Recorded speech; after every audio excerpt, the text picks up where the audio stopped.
À Sfântu Gheorghe, au cœur de la Roumanie, se prépare un grand rassemblement pour l'autonomie de la région, connu comme le pays des Sicules. Jusqu'à la fin de la Première Guerre mondiale, cette population faisait partie de l'Empire austro-hongrois. Aujourd'hui encore, la communauté hongroise reste ici majoritaire. Gustave va bientôt rejoindre ses concitoyens.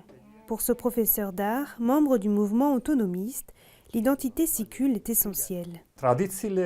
Nous défendons les traditions héritées de nos ancêtres, qui sont liées à ce territoire.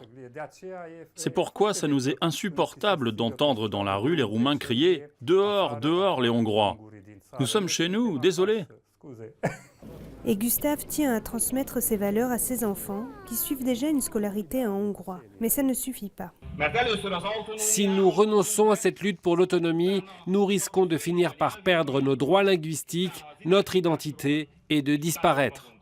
Pour les 2000 personnes rassemblées ce dimanche-là, l'autonomie apporterait beaucoup à la région, une des plus pauvres du pays.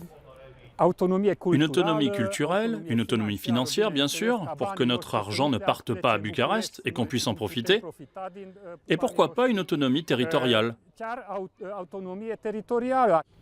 En avril pourtant, le Parlement roumain a rejeté un projet de loi visant à l'autonomie des Sicules. Mais ces derniers ne baissent pas les bras.